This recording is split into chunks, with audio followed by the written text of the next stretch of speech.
हाय दोस्तों, आज के इस वीडियो में हम संबंध का प्रांत और परिसर को देखेंगे। Domain and range of relation. तो संबंध का प्रांत और परिसर क्या होता है, चलिए आइए देखते हैं। तो हमारा प्रांत, प्रांत का मतलब डोमेन। डोमेन किसे कहा जाता है? तो समुच्चय ए से बी में एक संबंध आर हो।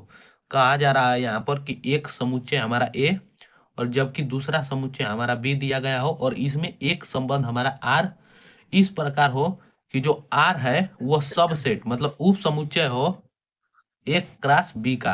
तो आर के क्रमित युग्मों के सभी प्रथम अवयव को डोमेन अर्थात प्रांत कहते हैं।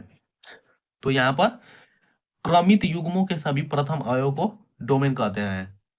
तो डोमेन क्या होता है, प्रांत क्या होता है? तो बस इतना ही आप याद रखिए कि क्रमित युग्मों के सभी प्रथम अवयव को हम डोमेन कहते हैं। डोमेन कहते हैं, प्रांत कहते हैं। परिसर किसे कहते हैं? परिसर मतलब रेंज।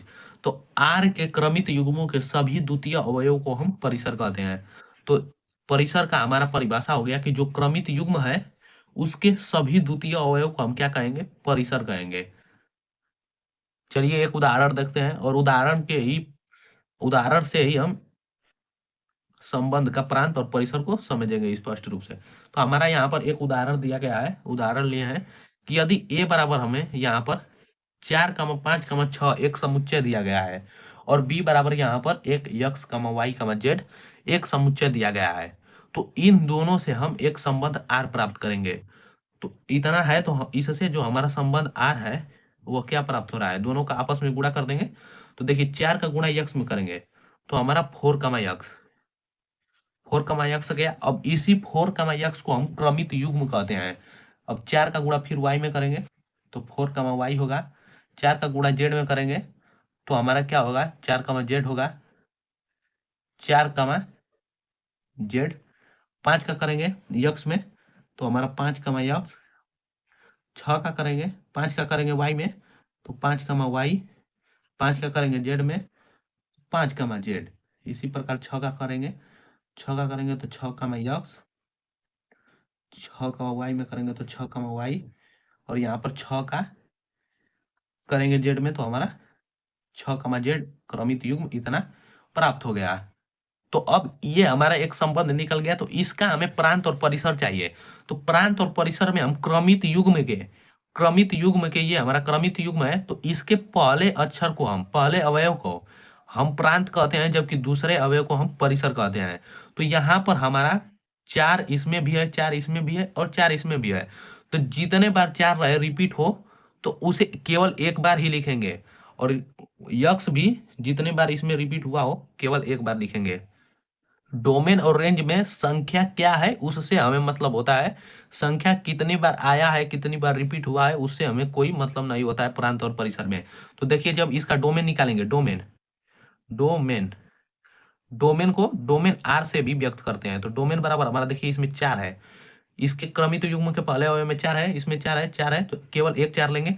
इसमें 5 है, 5 है, 5 है तो केवल एक 5 लेंगे और 6 है तो पहला क्रमित युग्म का अवयव तो एक ही लेंगे। तो इसका हमारा हो जाएगा यहाँ पर हमारा क्या, जो यहाँ पर हमारा डोमेन है वो 4, 5 तीनों में से एक 4 को लेंगे और ये पांचों में से एक 5 को लेंगे जबकि 6 में से एक।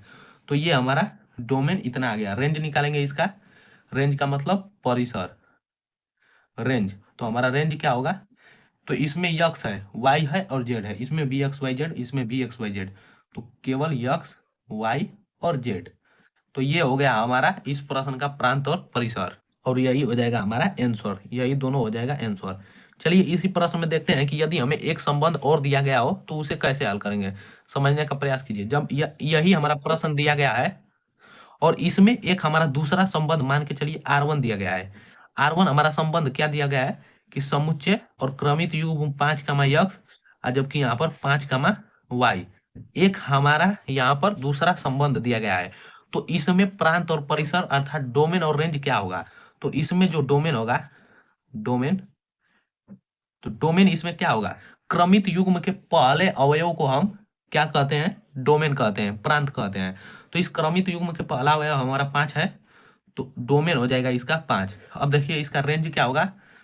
रेंज तो इसका रेंज निकालेंगे तो क्रमित युग्म के दूसरे अवयव को हम क्या कहेंगे, परिसर कहेंगे, रेंज कहेंगे। तो इसमें यक्स है जबकि इसमें वाई है, अलग अलग है, तो दोनों को लिखना अनिवार्य है। तो यक्स कमा वाई, तो इसका आंसर डोमेन और रेंज इस प्रकार हो जाएगा। बस हमें यहाँ पर कोई संबंध दिया गया होगा तो उस क्रमित युग्म को हम डोमेन और रेंज में बदल देंगे, हमारा डोमेन और रेंज का मान आ जाएगा। तो आज के वीडियो में बस इतना ही, और इसी प्रकार किसी भी प्रश्न का डोमेन और रेंज ज्ञात किया जाता है